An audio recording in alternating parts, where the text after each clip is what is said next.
from our INSTO observatories from Thompson, Okanagan in Canada, from Mallorca in Spain, and from Sao Paulo in Brazil. And welcome to guest speakers, Professor Xavier Font from the University of Surrey, and Carsten Olschon, head of the European Business Unit at Eurostat. Tourism seasonality is a phenomenon, as you saw already in the introduction, which we are sending to you. Most of our INSTO observatories are dealing with, maybe with the exception of the Canary Islands, where there's a constant season, although the source markets are changing. The challenges are various. We see that on the infrastructure and higher prices, overcrowding. The reasons related to seasonality can be of natural or institutional origins. They can come from the source markets, the destinations, but also the competitors. Seasonality is measurable. We see it as a regular and consistent factor repeating from year to year. But at the same time, a lot has been done among the actors of the tourism sector to combat, if so desired, seasonality, because seasonality can also be something positive, not only negative, because it allows people to rest, allows to recover from it. In today's presentation, we encouraged the presenters to speak again about how they are measuring, and against those measurements, what are they implementing to combat or to extend seasons, to fight shoulder and low seasons. And with this, I wish right now to pass on the floor to Ms. Ellen Walker-Matthews, the newly appointed and promoted president and CEO of Thompson Okanagan. Ellen, congratulations for your new responsibilities. And with that, over to your presentation, please. Thank you very much, Dirk. I appreciate the introduction and the acknowledgement. I'm very, very pleased to be here today to speak to everyone on our about our region. So as Dirk mentioned, I am in the Thompson Okanagan, where this morning it is 6 a.m. Good morning, good afternoon, good evening to everyone, wherever you may be. We're about to have another beautiful day, but we are plagued with fires and a very, very hot summer. So it's been an interesting start to this next chapter in our tourism world. I did want to acknowledge that our region lies on the unceded and ancestral traditional territory of 3 Salish nations, the Syilx, the Nakuplian, and the Secwepemc people. And we're honored to live, work, and play in this region. The Thompson Okanagan region, just as by way of understanding for those who are on this Zoom call this morning, is in the southern part of British Columbia, Canada. A very diverse region. We always reference the fact that we're about the size of Ireland, and we have everything from the tallest mountain in Mount Robson in the north to a semi-arid desert in the south. So again, we have I always like to joke that we have everything except whales in this region. To that, we have a monster in our ocean called the Ogopogo that is never seen, but often talked about. We are home to 90 communities, 33 Indigenous communities, and over 4,500 tourism businesses. We are often also referred to as the summer playground for Canada. Not only for British Columbia, but for all Canadians. This is where they like to come and play in the summertime. And that's been one of our challenges over many, many decades. Advancing too fast. Just as an association, we are a not-for-profit. We have a board of directors representing us, and we are guided by a regional strategy that I'm going to talk a bit about.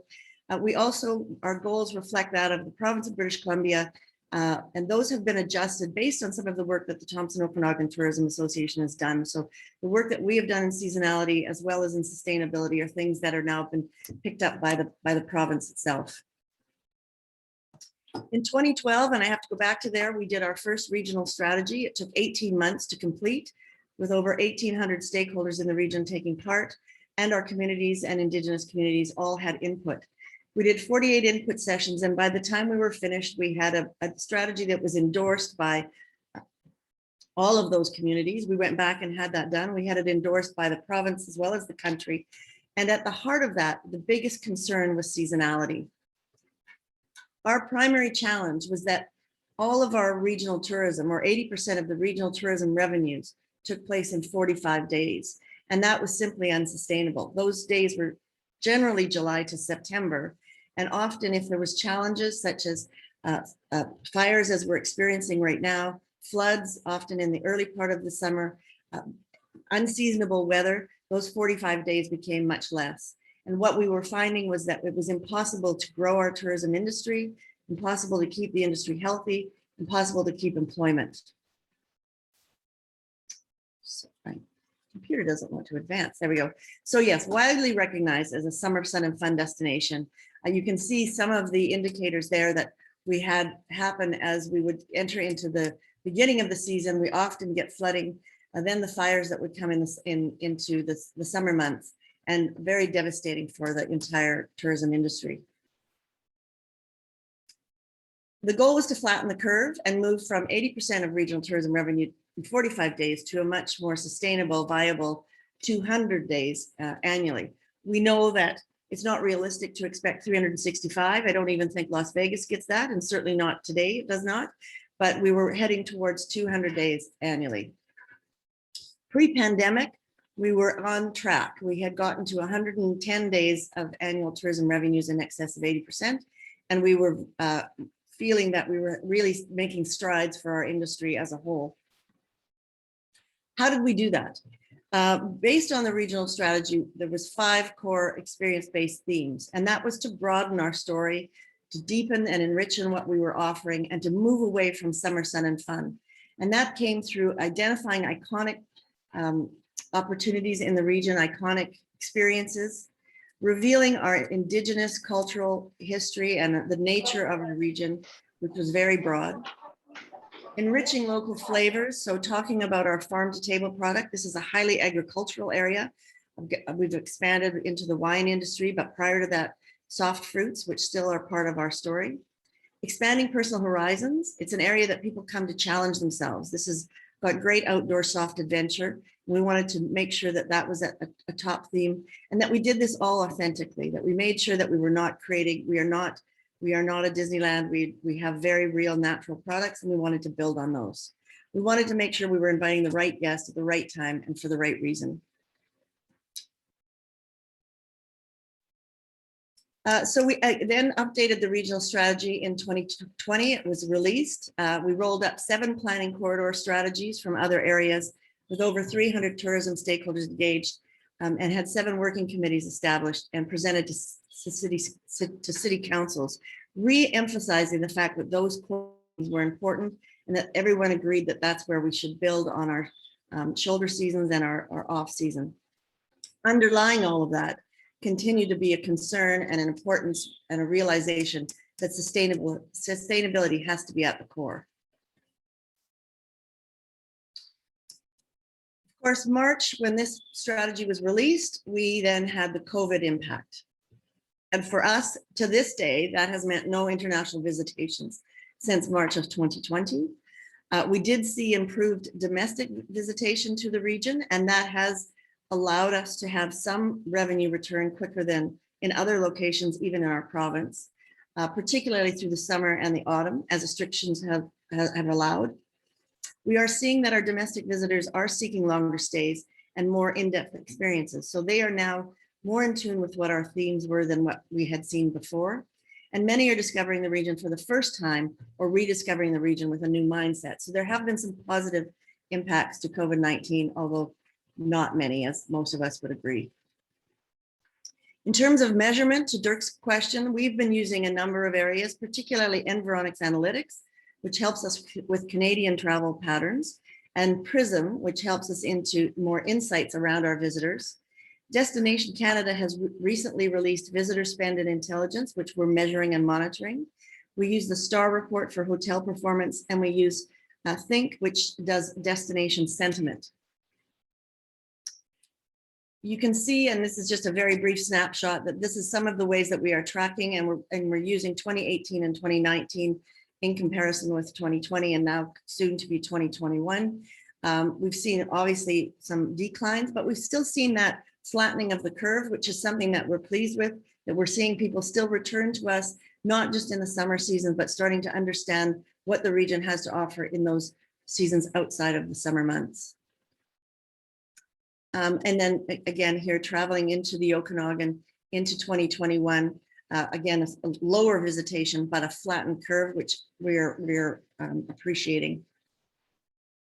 I know on the line this morning is Burka and Katie from our team, who are working on a regional data platform. And I hope that when we can present to you the next time, we'll be able to show you the data platform. So all of the information that we are now gathering on visitation, seasonality, is all going into this new data platform. We're doing it on behalf of not only the Thompson Okanagan, but as well all of the regions in British Columbia, 5 regions, tracking against a number of benchmarks, but also seasonality will be a big theme within that. So I look forward to showing that to you in the future. I did want to mention that coming back in July, we had Canadians. So that's something that we're pleased to see, preparing to welcome back Americans for leisure travel in August, and hoping to invite the world back to see us in September, all things being equal, although we do see things changing by the day. So again, our focus has been on trying to change the story of the region and now measuring that story against those benchmarks. Thank you for this, and I hope that if you have any questions, I welcome them.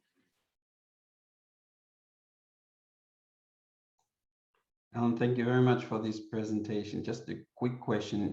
If there is a recommendation for another destination you can make from having expanded successfully the season, which one would that be? Sorry, Dirk, the question, if I could recommend another destination that's been able to expand. No. If there would be from your lessons learned, one core recommendation you have for another destination, how you successfully expanded, you explained various factors which you are used. Which of those would you consider the most crucial? Was it the strategy formulation? Was it then later on the authenticity? What was it which you would see as very critical and to get that right? So Dirk, I think great question. I think the strategy was critical, and I think, but engaging all of our communities, taking the time to not just create a strategy, but engage with. I mean, 90 communities is a lot of work. It took a lot of hours, a lot of time. We were on the road for months, but in the end, it meant that everyone was collaborating together and understanding a common problem. So as you came up with common solutions, you had buy-in across the entire region. So the strategy was critical, but more importantly, the engagement in that strategy's preparation. Thank you, Ellen, very much for that clarification. And later on, we will open the floor for more questions. So that takes me to the second presentation. We have with us Lucia Escribano, the director of the Mallorca Tourism Board, recently joined the network of the INSTO observatories, but already for many years concentrating on the transformation of tourism. This is just a new step. Lucia, thank you very much for being available, and the floor is yours. Thank you. Can you hear me well? Yes, we can. Wonderful. Thank you, Dirk. Thank you, Ellen, for your presentation. It was very nice. And all the attendees. Mallorca has recently, as you mentioned, joined the observatory in order to, as you say, improve in seasonality and also in sustainability, which is something very, very important for an island in the middle of the Mediterranean. I'm going to show you here several slides where you can see how the situation is, how it has been throughout the years. We've been having an important seasonality within the summer months. You can see the tourist arrival total flow is concentrated year by year from May to September, and then it's going down. We also tend to, our main markers, as you can see, from Europe mainly, also mainland Spain, but also the curve is exactly the same. We also want to flat the curve, as our colleague Ellen explained before. And we are working hard in order to change this. The opportunity that the COVID has given us is just to reinforce the path that we have already beginning pre-COVID in 2018 or even before 2017. We are working hard together with the private sector. Anne mentioned that before, you do not have success if you do not work together with your local companies, with your communities. Local public administrations need to work together with them in order to succeed and implement all the measures you need to do to change this and flat this curve. You can see in the several slides that we have different kinds of accommodations, different kind of markets, but it's all concentrated from May, September, end of October. Even in hotels or rent houses or own houses, the overnight stay used to be like 7 days. It went down to 4. Now it's increasing again to 7-8 days. What do we do when we have all these data, previous data? We join the observatory. We implement already before COVID some strategies in order to change that, extend the season, and we work together with as I said before, with the private sector, with all the stakeholders and the local communities. What do? We already started with a co-marketing plan with the private sector and private companies, tour operators, OTAs, travel agencies worldwide. We want to focus on the main products that are attractive and on the main reason why our customers are coming to Mallorca. We made 1 million, we invest 1 million euros in co-marketing activities, 450,000 euros helping local administrations, local municipalities, also covering everybody in the touristic chain, from tour operators, from websites, hotel, websites that sells experiences, sportly federations throughout Europe and Spain, even America. We make some sponsorship for big events, mostly related to sport. We invested 1.1 million sponsoring these events and also giving help to the local administrations. Which is our objective? As you can see, we need to improve. Excellence is already there. We have a long history of tourism and a lot of experience of that. But we need to focus on what the guest wants and what it makes us rich as an island and together with the companies and communities. What do? We, with the help of the community, we focus on the product we can offer and the product that makes Mallorca attractive. So we have selected the following product we can offer throughout the year.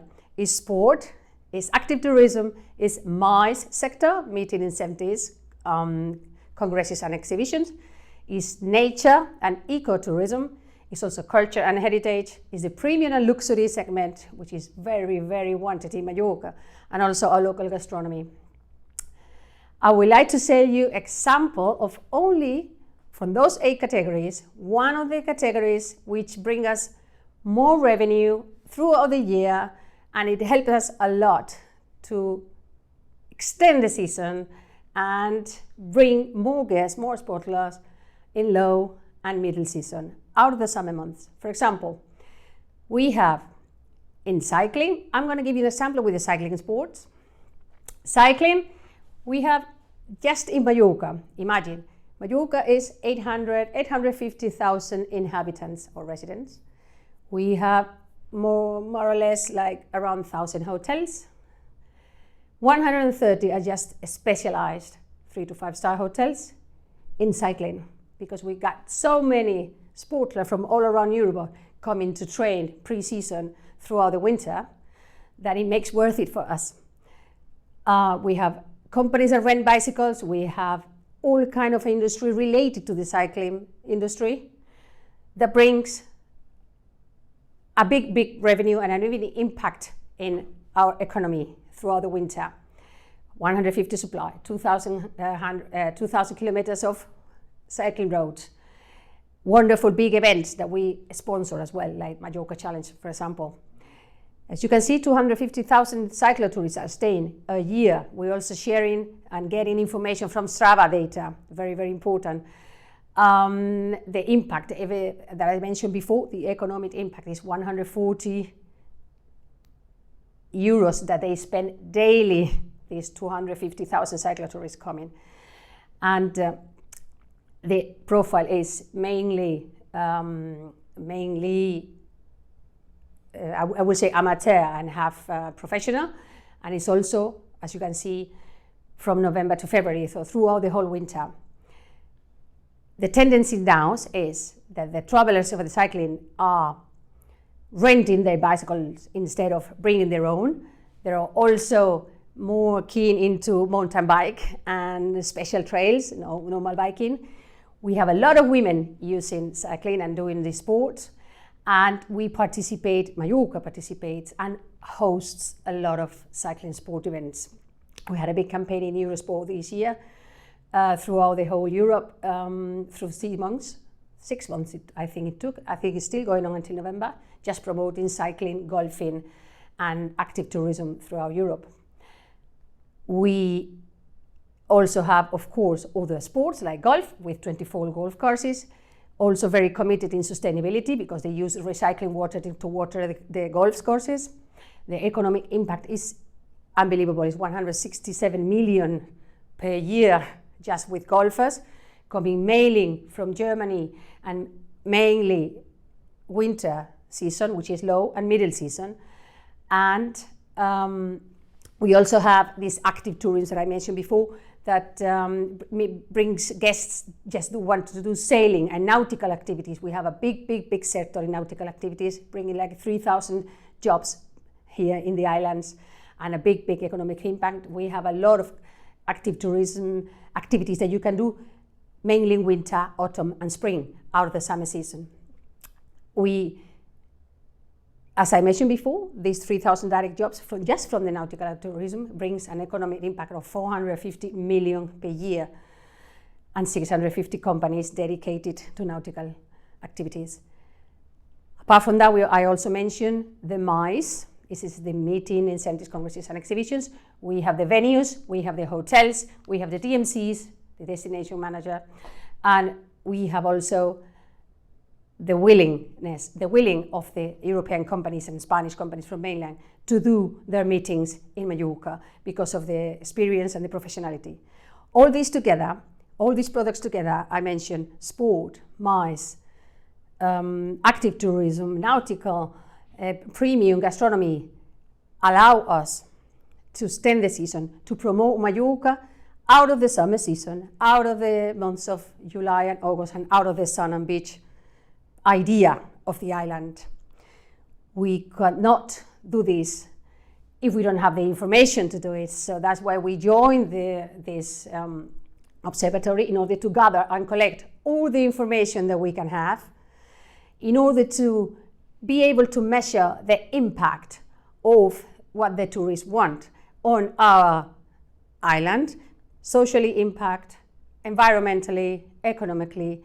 Once we have that and we have collected all this data, we are preparing a platform, like kind of platform that Ellen showed before. We will be able to take some measures, to take strategies to design more tourist politics, more sustainable and with a better impact for the economy of the island, for the people working and living here, and also throughout the year. So I think with this, it was all done, and I hope that if you have any questions, you let me know. Thank you very much for attending.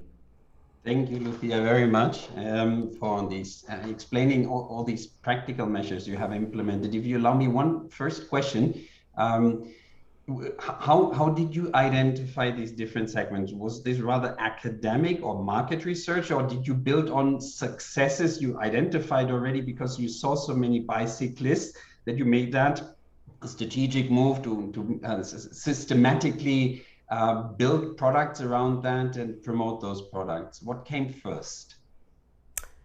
It's two things. One is the demand was there. The guests wanted to do that, the visitors had a big demand for cycling, for sports activities, and also for mice, and a bit of luxury and premium sector. We saw the demand, and we have the infrastructure. So let's offer what we want to offer, what they want, and let's offer in a sustainable way throughout the year. We also have the beaches and the sun, of course, but this is like, let us say, it's so much nice product that it sells by itself. We don't need to push, we don't need to sail the sun on the beach because we have it every day. Also Mallorca, it's in the middle of the Mediterranean, it's not such a big island, but it has a wonderful connectivity, air connectivity. Within 2.5 hours, you are from any place in Europe in Mallorca, direct flight. So that makes easier as well, the connectivity. Yeah, thank you very much for the presentation, and later on we will open the floor for more questions. This brings us now to Mansour Basit, who is the manager of the Observatory of Tourism and Events of the city of Sao Paulo in Brazil, with his presentation. Mansour. Good morning, good afternoon, good evening, everybody. I would like to thank you for the invitation. I need to share my presentation. 1 minute, please. Sorry.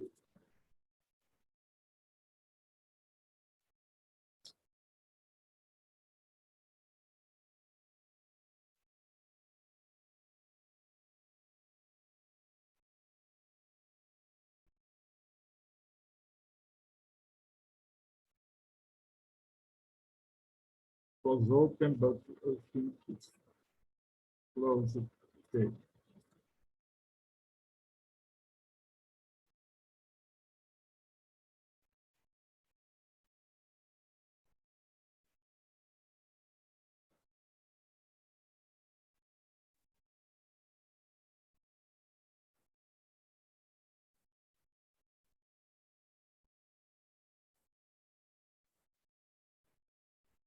Okay, are you seeing?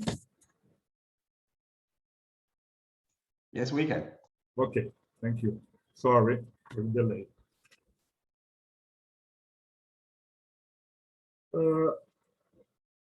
Here we have Brazil. Brazil has 26 states and 1 federal district in where Brasilia is located, Brasilia being Brazil's capital. São Paulo state has 645 cities, one of them being the city of São Paulo. We have 1/3 of the surface area of São Paulo is rural area. So by law, we created 2 ecotourism hubs. So in south, Parelheiros, and in north of the city, Cantareira.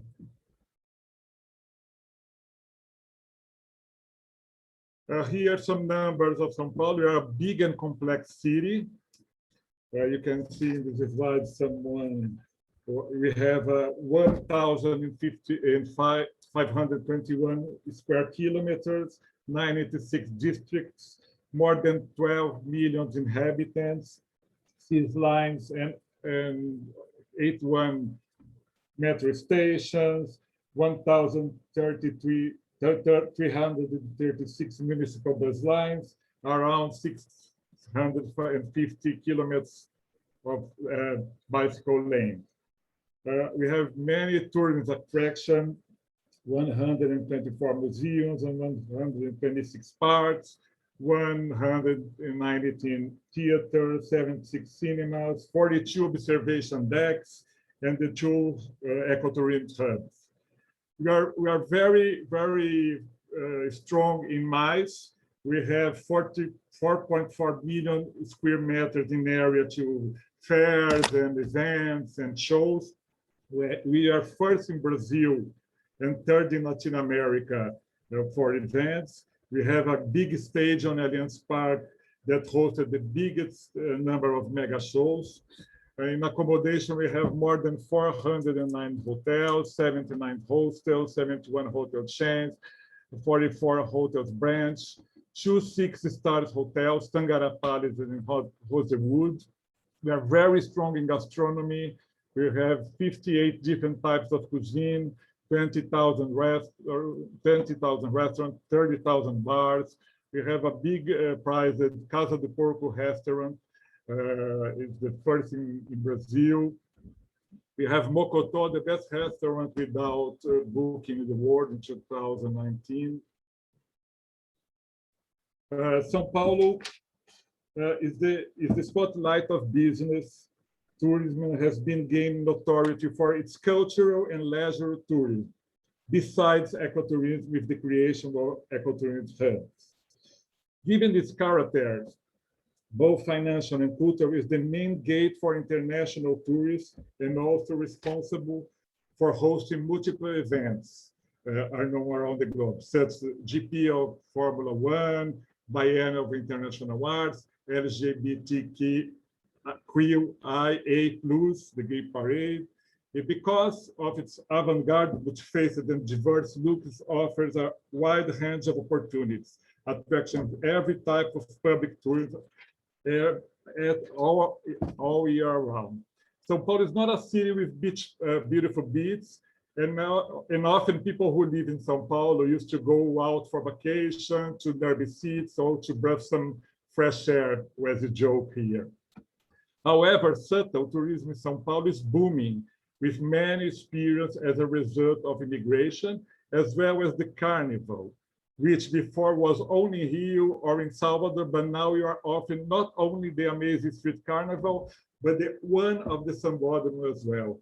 The people who would leave for vacation are actually staying in São Paulo.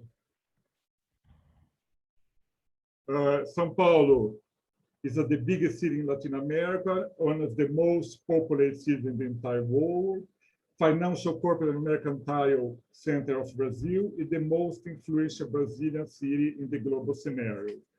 São Paulo, we are very committed in helping the environment.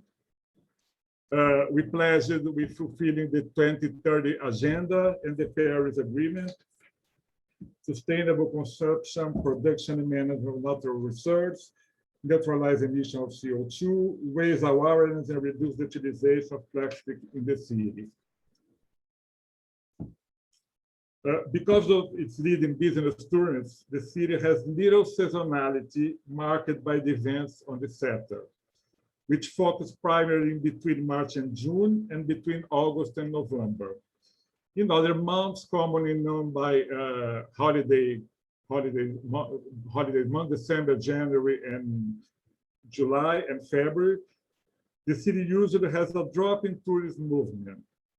However, it was noted in recent years that because of its impressive cultural leisure tourism, as well as the street carnival, it has been attracting more and more tourists every time.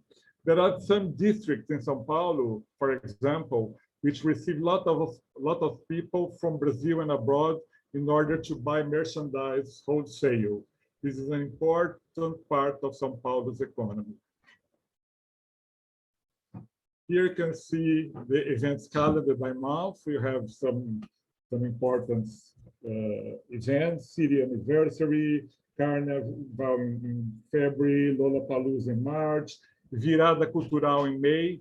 It's an event where people get to experience different types of arts, and it happens around the clock for 3 days. As the same for Virada Esportiva, it's an event in where people get to play sports or see sports, and it happens around the clock for 3 days as well. You have Biennial of Arts, GP Formula One, Motor Show, New Year's Eve, and the other important events. Here you have the chart of hosting seasonality.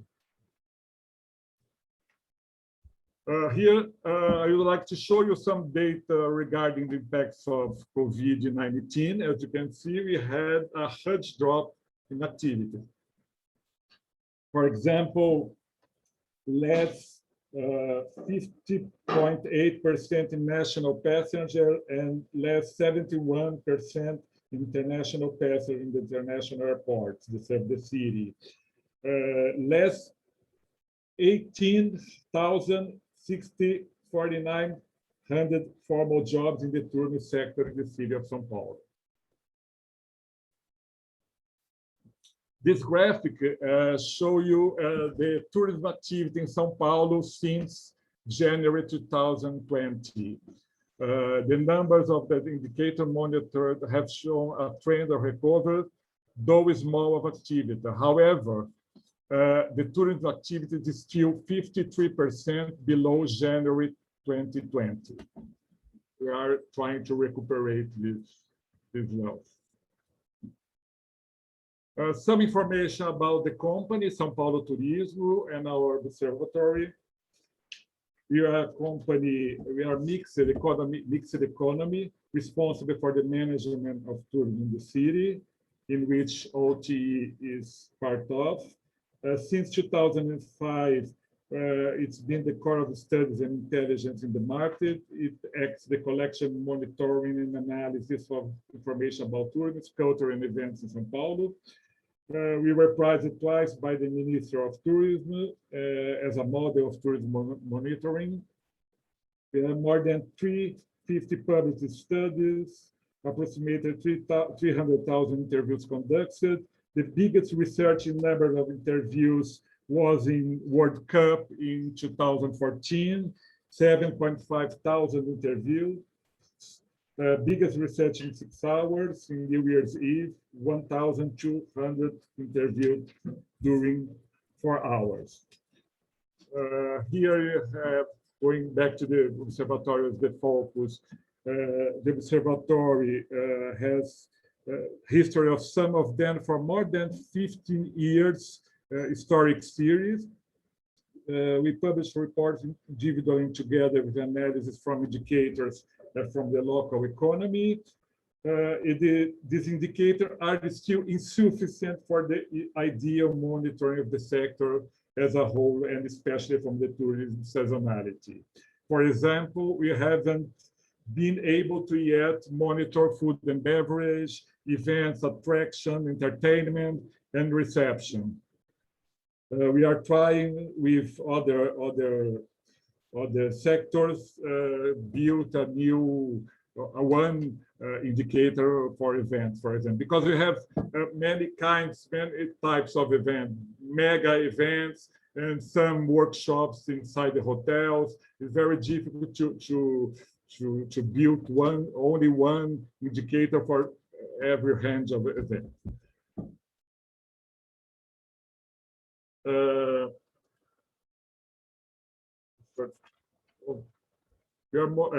Some indicators, the main indicator we are used to monitor every day: performance of the means of accommodation in São Paulo, airport movement, bus terminal movement, tax collection, about service of tourism, indicator of reputation of some tourist attractions, monthly index of tourism activity.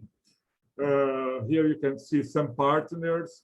Ribot is a Brazilian chain of tourism observatories. Some belong to universities, some don't. FEComércio, the Federation of Commerce regarding assets, sales, and tourism from the state of São Paulo. CET, the Center of Intelligence and Economy of Tourism, has to do with the state sector of tourism and travel. Convention Bureau, Brazilian Association of Business Companies. Arte Fora do Museu is a platform that maps out the different works of art in the city, for example, graffitis. The others observations in observatories in which we engage with and exchange experience as Buenos Aires and Barcelona. And as a final note, here are some of our challenges as the observatory, and some tendency of tourism post-pandemic. So build, implant, and monitor the plan of taking back the tourism in the city. Amplify partnerships with diverse actors of tourism, especially in the event sector. Create new indicators to enhance the monitoring of the sector. Improve the analysis of economy and by the impact of tourism. The tendency for the new tourism: shorter regional and family trips, less international tourism, sustainable destinies, and more outside activities, tourism of experience and exclusivity, flexibility and security, and digitalization of tourism. What? 12 minutes, okay. That's all. Thank you very much for your patience. Here you can find our social media and as well as our email or contact or website. Thank you very much. I'm available for questions. Mansoor, thank you very much for the presentation, and I hope you can shed some light on. I'm curious about two things at this particular stage. First, the number of events which you showed before distributed across the year. Is this something similar to the question to Lucia? Is this something which grew naturally, or is this something you strategically went for? You created these events in that month, you attracted the Formula One for this specific part on a time of the year. And the second question, I would like to know what you meant by a specific indicator for events. What is it you want to discover over there, which is related to seasonality? Well, we are very request about one indicator for events by the trade, but it's very difficult to join the trade. It's very difficult to discuss with the trade to create an indicator. How many events São Paulo hosts during the year, for example. It's so easy to recognize an event in a great stadium or a show or a big fair, as for example, International Biennial of Books. But it's very difficult to measure some little events, small events inside in a hotel, a workshop, or a conference with a company. It's an event as well. This movement, the economy, the employees.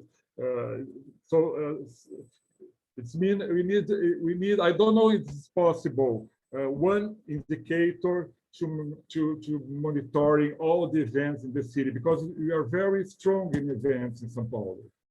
And your first question was, no, we have a history. The event, São Paulo, it was known by events and fairs and mice. Now São Paulo is starting since 5 years or more, 6, 7 years. São Paulo is a city with wonderful carnival, many different cultural experience for people from abroad or from the other cities near the city. It's not the gray city only for work, only traffic, only pollution. No, São Paulo now is a very important city for tourism. Leisure tourism, cultural tourism, leisure tourism, business tourism. I hope I answer your question. Yes, you did. Thank you. Mansoor, thank you very much. And now, my pleasure. Now the first of our two guest speakers, Professor Xavier Font from the University of Surrey, presenting on the insights they have gained through a large project conducted in various countries of Europe. Xavier, are you ready to take the floor? Yes, I am. Thanks, Dirk. And thank you, everybody, for your time during this session. Give you a quick presentation to just introduce the ideas behind the project that we're working on at the moment. This is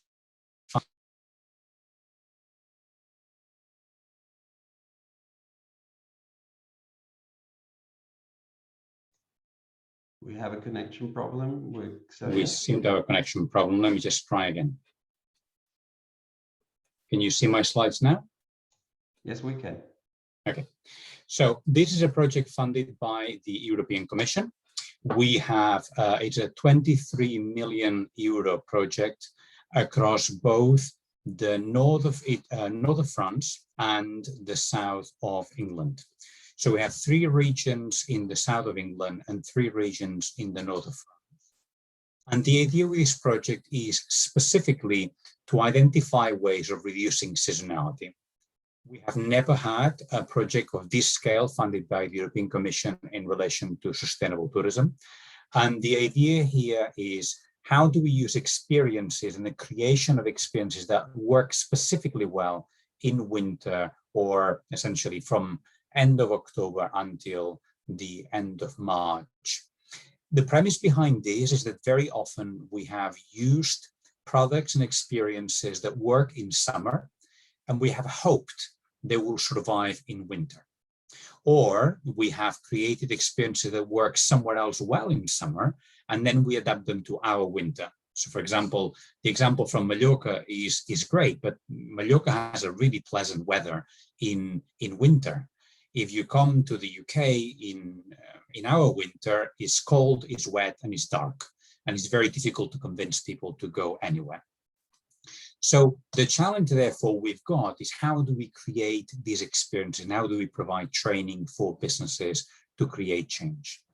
And the idea here was to use economies of scale to train more than 2,000 different actors who are both typical but also atypical stakeholders in the tourism industry, in order to be able to increase not only volume of visitors, but also visitor volume, and particularly to be able to keep jobs throughout the year, as opposed to having seasonal jobs.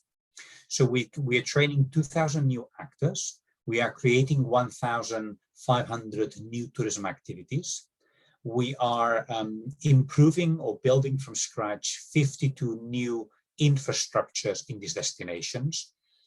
And because much of this is very new to some of the destinations we're working with, we will spend a substantial amount of time with market testing, involving consumer testing as well as B2B testing.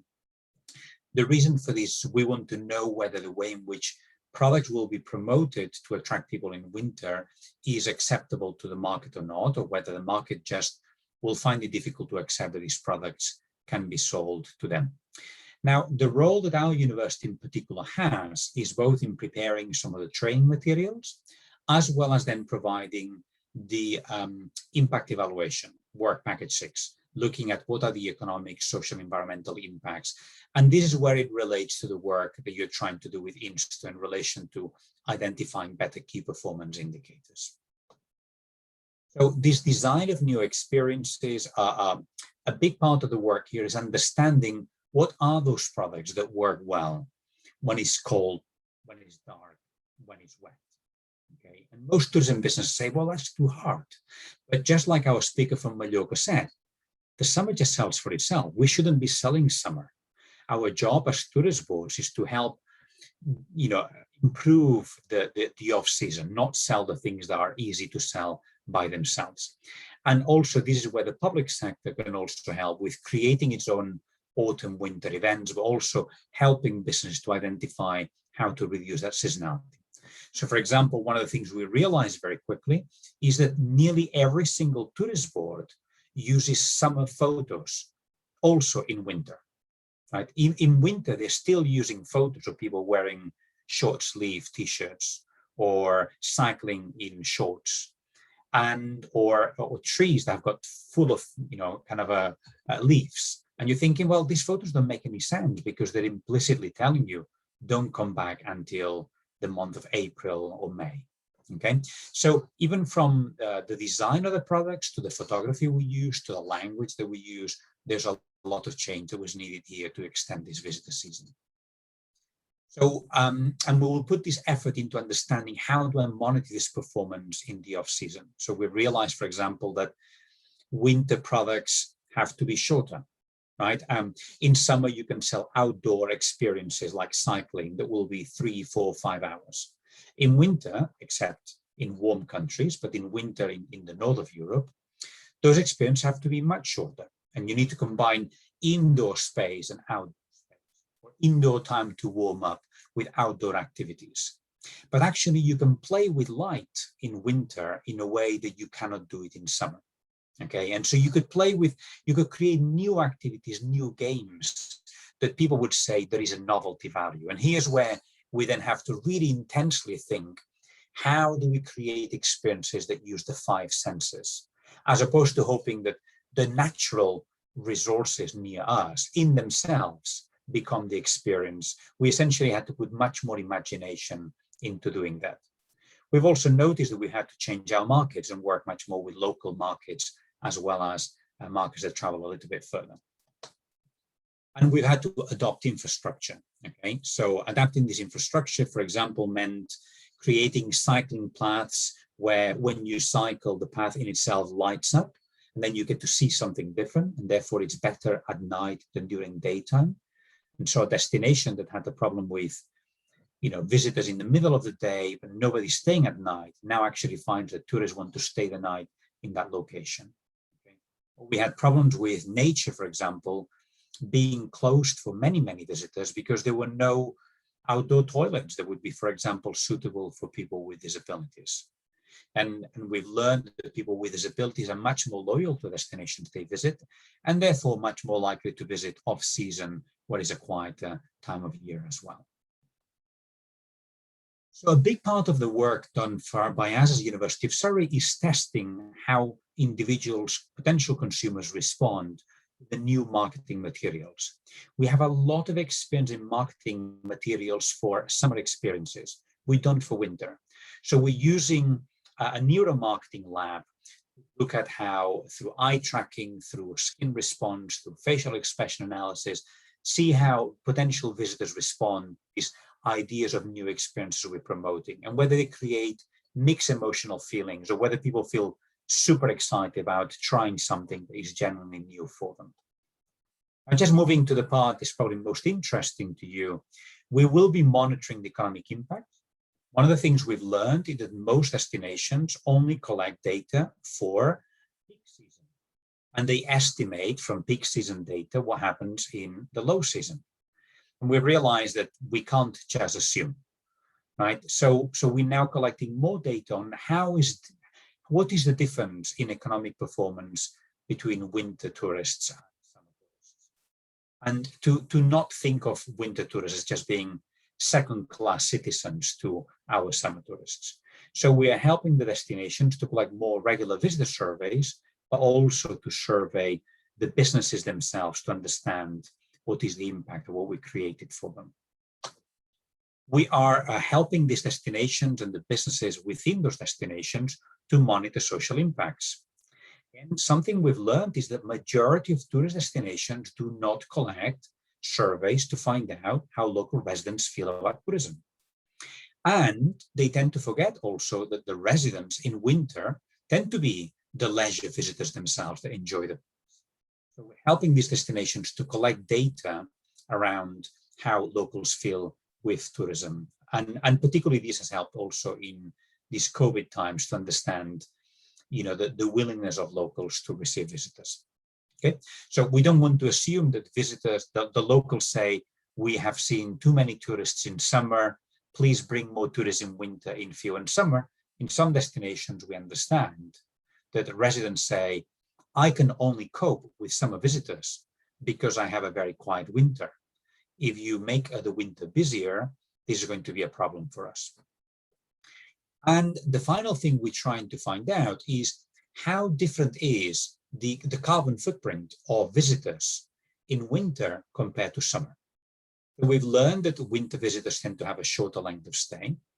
On the other hand, they tend to not travel from as far away. So we're looking at what is the carbon footprint per person per night. We're trying to understand what changes we can make there, and also how, by increasing the variety and the quality of our winter tourism experiences, can we help increase length of stay.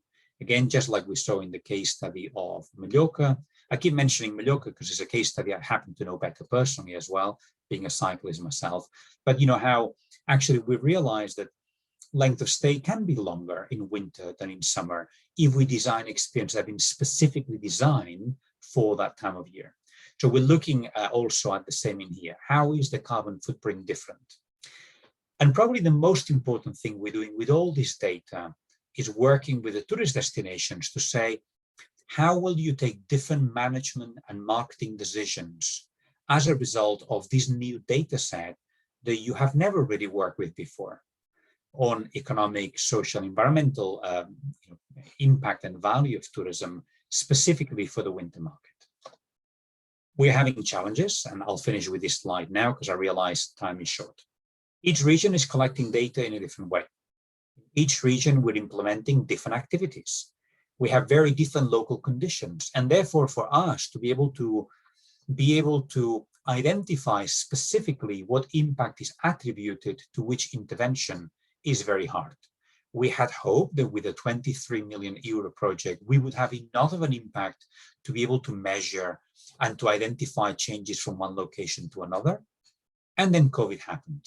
And there is no amount of money that we could have thrown at this that would be able to counterbalance the impact of COVID. So I am being really honest with you. At the moment, we're just learning as we are going along, and we're trying to experiment day by day to see how will we measure these impacts in a way that we can scientifically attribute changes in the destinations to the new work that we're doing with these partners. Thank you very much. Xavier, thank you very much. Xavier, is it realistic to think about thresholds where you should not fall below, because then you have a rippling effect, a domino effect in a destination, that certain services are closing, that the restaurants are closing, and guests have the perception, I'm here at the wrong time. Is this something where thresholds can be seen as something which empirically would guide us, that we should keep numbers above this or visitation above this? Absolutely. You may have heard of the theory around donut economics. Not too little, not too much of any one of a variety of impacts. And I think we could apply the idea of donut economics in here. You know, high variations are highly dangerous. The peaks are too high, the troughs are too low. We need to find a way of flattening that curve and having a minimum critical infrastructure.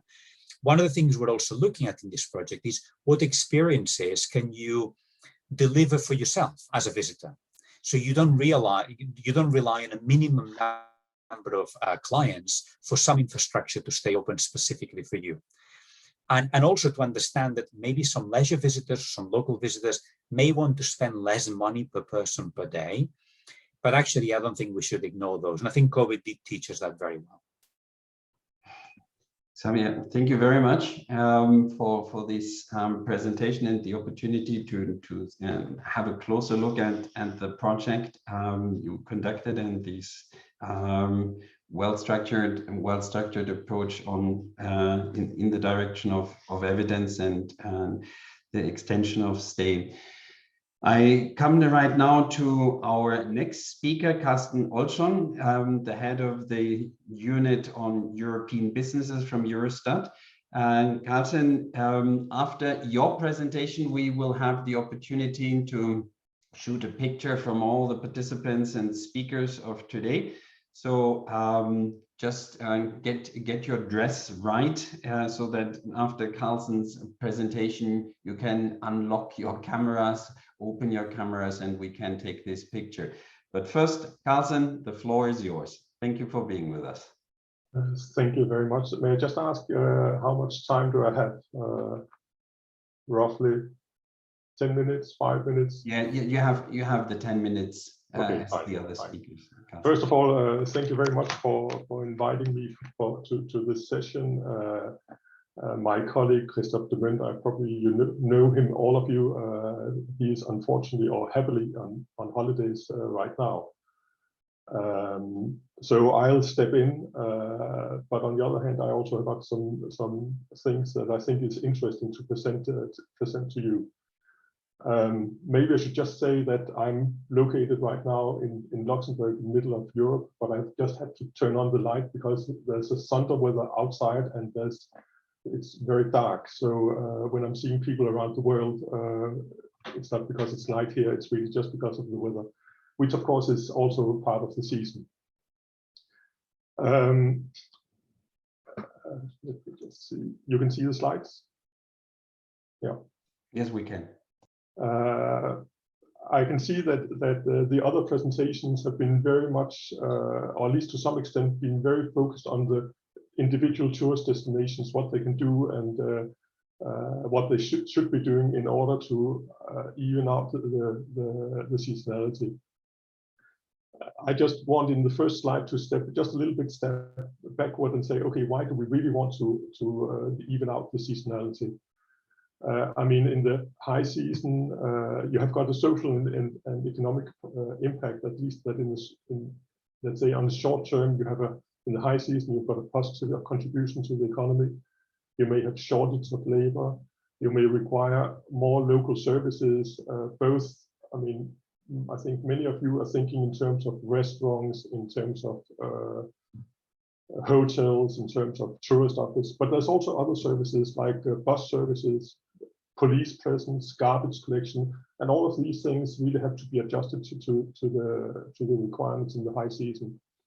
And similarly, in the low season, you have got problems, or we have got problems with unemployment, seasonal unemployment, unused infrastructure. And I would like to use the word infrastructure in a much broader sense than just the restaurants and the hotels, because it's a question about roads, it's a question about the garbage collection, it's a question about all kind of, let's say, implicit services that have to be built to the level in the high season.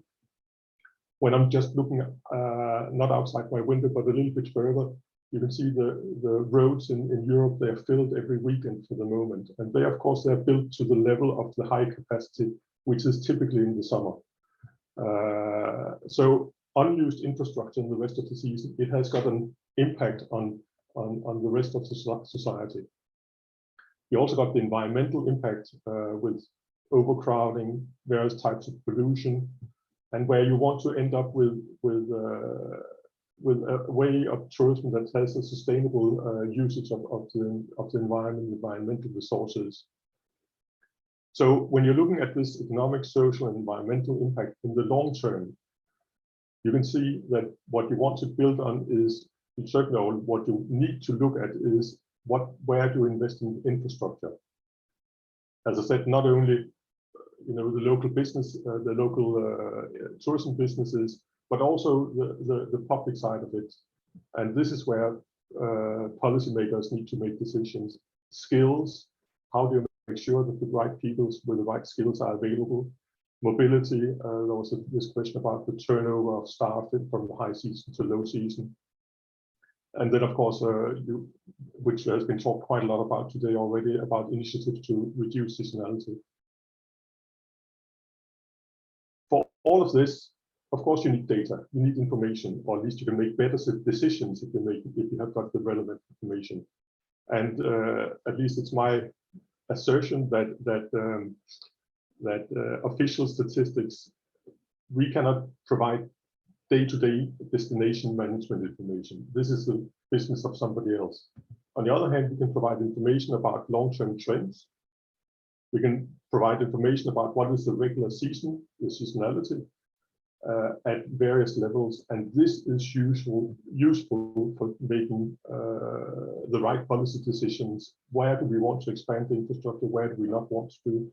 Where do we want to take special care about the environment and things like that? So it's more kind of to put the things in a slightly bigger picture, and also underlying that official statistics is really about the long-term trends. How can we make sure that we get better decisions?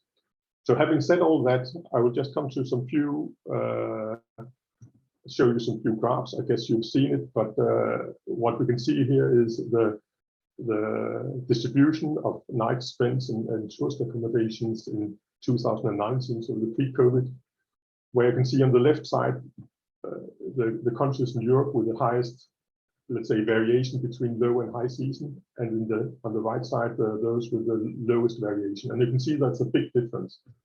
In fact, when you're looking at on the right side, it's probably a factor between 2 to 4, 5 between the low and the high season.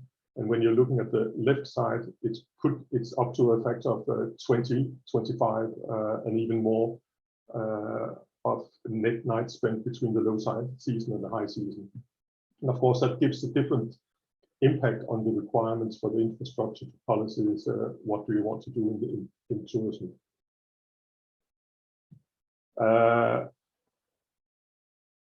The seasonality, the graphs I just showed you was at the level of countries, but of course the seasonality is really a question about the specific regions where we have got tourism.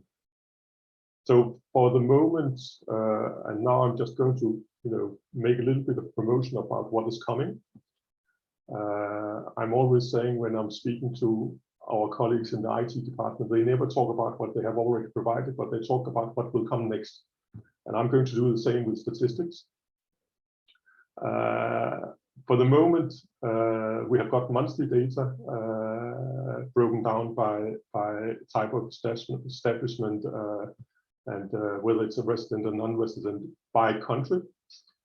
And we have got the same for arrivals. But as of this autumn, we will also get it broken down in Europe by what's called NOTS2 regions, so at regional level. This is going to be very interesting because it's going to be, we are going to be able to pinpoint much better in which regions that you have got low or high seasonality. I was also going to add, but I didn't put it on the slides, that we're also going to get data on touristic cities, but we're not going to get it on where we can see the monthly evolution, but we're just going to get the annual figures. But still, we are going to get the data on about 250 of the biggest European cities, touristic cities, so that we will know more about what is let's say these specific regions and these specific cities. What is the tourism inflow? So I'm not going to show you pictures about the data at NOTS2 regions because we still haven't got the data, but we're going to get it. On the other hand, I'm going to show you also, I'll talk a little bit about a new data collection that I know some of you may have been noticing that we have just been publishing, but certainly will be important also in the future. And that is that we are starting to collect experimental statistics from some of the big booking platforms. So Airbnb, Booking, TripAdvisor, and Expedia on the collaborative economy. So not on hotels, not on campsites, but really on this specific sector of basically it's called NACE 55.2. We have got, for those platforms, we have got monthly data available for the two years before the COVID, and we expect to have the 2020 data sometime in autumn, probably in September. This is going to be a regular transmission or regular production of these statistics. And we are, from our side, very excited about it, but I can see that there's also many other people that are excited about that we actually be able to use the data from the bigger platforms. I should say, really, there's one caution here, but there's really two cautions I want to put onto the use of these data. First of all, these platforms do not cover the whole of what we call the collaborative economy or the sharing economy. We know that there's quite a lot of other platforms out there, but certainly it is the biggest of the platforms. So we are pretty sure that we are covering a big share of the market. But of course, we are going to work, and we would be happy if anybody can help us in getting in contact with the remaining platforms, most likely through the national NSIs, National Statistical Offices. But anyway, to complement the data that we already have got. The other warning I want to put on it is that we cannot just add it to the regular statistics we got from tourism. The reason is that the regular transmission of data that we are receiving from member states or collected by member states is establishments with at least 10 or 20 bed places. But in the regulation it says at least. So some countries they are collecting also smaller establishments. In other countries, they really go to the limit of at least 10 or 20 bed places. What we're getting from the four platforms may have an overlap with what's already collected. So it's very important not just to add the figures together, but really to take the two things as being separate. We are also working on trying to make sure that these things can be added together, but that's going to take quite some time because there's some technical problems in adding the figures together. So we are very excited about that. I'm just going to show you very briefly some of the data we've got. As you can see, this is where you have got the nights spent in 2019, broken down by region. Most likely, some of it will be adjusted slightly, but the picture is still probably will certainly still stay there, and these data are available right now. I think that this is really what I want to say a little bit about why do we want to look at statistics for seasonality, but certainly also that we can provide and we will be able to provide more data in the coming years. Thank you very much. Carsten, thank you very much for being available and this presentation. We have in the past already heard about these innovative projects taking place at Eurostat many years ago, 5-6 years ago, when you tried even to improve the spatial impact of tourism, the better understanding of the real impact of tourism on the ground. So it's good to see you moving to NUTS too. I have one question related in understanding. When you mentioned these platforms and their data, why is there the delay right now to get 2020 data only by autumn 2021? Is this part of the agreement, or was there another reason why that is delayed?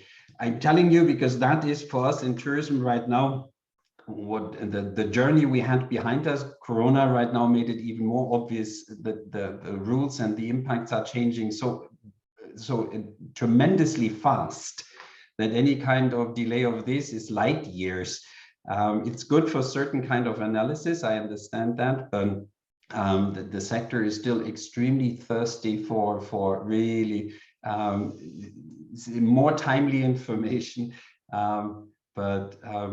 Please shed a light on that. The reason why we are not releasing the 2020 data yet is simply because it is experimental data. We are still in the process of let's say finding all the bugs, finding all the things that we didn't understand in the data in the first place. We have got very strange problems like that. We certainly have got information about things that apparently is in the middle of the water and shouldn't be in the middle of the water. So there's quite a lot of, let's say, checking of the data that we need to do before we can actually make sure that the data is correct. And we are simply taking it step by step. We are currently right now in the process of receiving the 2020 data. We hope, and this is I cannot make any promises, but we hope that the 2021 data, the first half of 2021 data, will arrive towards the end of the year. And then the aim is that we will be into a regular production so that we'll publish data on a quarterly basis. But setting up this whole process is an understanding what it means to work together with these platforms, which, by the way, I have to say they are extremely cooperative, and I really very much welcome the cooperation that we got with them. And also on the other side, that we have got a good group of people following us, following the work on the member state side in the EU. This whole cooperation, it takes quite a lot of resources, and it takes quite a lot of time to make sure that we get it right. The last thing I want to say when you say, okay, we want to have more timely data. That was in the sense why I started on the first slide, or the first slide I ended up with saying this is not for day-to-day management. We have to make sure that for making the day-to-day management decisions, probably we need some other tool than official statistics. On the other hand, for making long-term planning, for making sure that when we're making decisions about investment, about how to unemployment, how to handle unemployment, how to develop skills, these are the things where we really need solid official statistics. And then there's some gray area between the very long-term and the very short-term decisions. In the end, when we're going to publish the quarterly data, it will not be very much more timely than what we got for the moment, which has to do with the way that these companies operate and their financial reporting obligations. Carsten, thank you very much. That brings me to questions. There was a question from Ingun from Norway. Ingun, if you want to formulate your question yourself, that is right now the opportunity. I was just wondering, it's Ingun from Norway, and we see that there are some increase in the new forms of bringing your work to other places and maybe stay for longer, all the workation that people are doing. And is there anyone who have seen any effects on this any place? Is there anyone who have some information about it or can see that it is large enough to have some effects? Very interesting question, Ingun from Innovation Norway. Do we have anybody raising the hand, having a reply for that? Is there any research done? Xavier, are you aware of any research on that? I'm not. The thing is in the to-do list, and most destinations are just finding it hard to get the data to tell them what they want to know. I think there's a separation too often between the data we can easily collect and the data we can use for management decisions. And the two things are not adding up. I can echo that. We heard that before, this mixture between traveling for business and then mixing leisure and tourism into that, and our academic differentiation between leisure and tourism, which under the current circumstances is getting less and less important for the real effects of presence of persons and places. Ingun, so I think we don't have a full answer to that. What I would take note of that is that there's the interest. And if we come across something, Ingun, this is not forgotten, we come back to you. The next question came from Anna Skutari. Anna, do you want to formulate your question yourself? Yes, thank you, Dirk. Yes, I was wondering, if deseasonalizing is effectively a diversification strategy according to which you can attract new target customers, or if it can fit with the degrowth strategy. I mean, we are a very small destination in the Alps. It's South Tyrol. We are the first Italian observatory, and we are struggling with this problem of having a double seasonality, so winter and summer. With peaks in winter and peaks in summer. And well, now the DMO, the local DMO, wants to formulate a deseasonalization strategy, but we are having some troubles in accepting that because we think that the peak season will remain. It won't be easy to flatten that peak season. And the risk is that we increase numbers in shoulder seasons in a region in which we already have some problems of over-tourism in some specific places. So I wondered if it's really a growth strategy, because even from the presentations from the first observatories and examples, I had the impression that this is a way to have more tourists in shoulder season, which is good, but maybe it can be also relief, as Professor Font said before, to have shoulder seasons or low seasons. I just wanted to bring in this question. Thank you, Anna. Is there an answer? Some advice? And it's a complicated question, which basically can be answered by own experience. Maybe Lucia, is this something where you have some experience from Mallorca? Because Javi, ¿me abres? Can you hear me? yes, we can. Yes, we do have this experience, and we also suffer from some over-tourism. But you know, to extend the season means that you will have,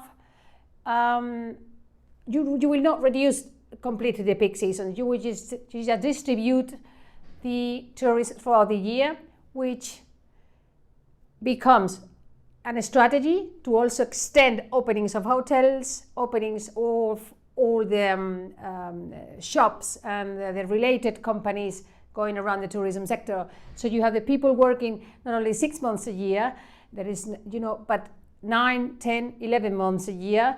You also have, how do you say, you have I will say, you maintain the economy throughout the year.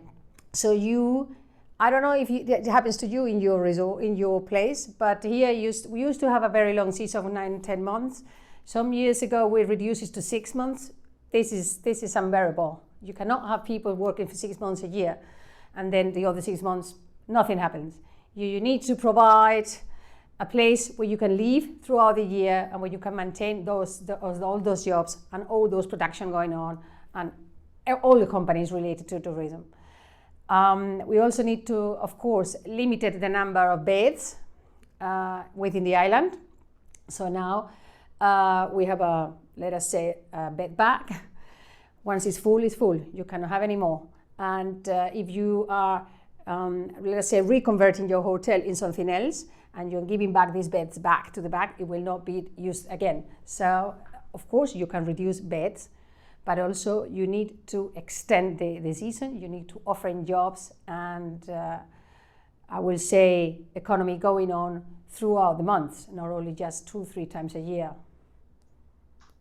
Yeah, this is a clear statement against the fear, and rather than perspective of continuity, sustainability, and resilience throughout the year. Thank you for that, Anna. Another question we need to keep in mind and to identify more cases. I think Carlos from the Azores has another question, but he also provided his email address, which is an indication that he wants to continue the discussion. Carlos? Thank you, Dirk Gasser. And I would just like to mention the case of the Azores. We do not have over-tourism problems, and the strategy that has been followed was to increase the shoulder season because promoting the winter season costs lots of money to invest in indoor activities and indoor infrastructures that stay idle for most of the time in the winter time. And of course that we have to pursue some diversification, as it was mentioned before by our colleague Anna Scutari. But there are limits to diversification.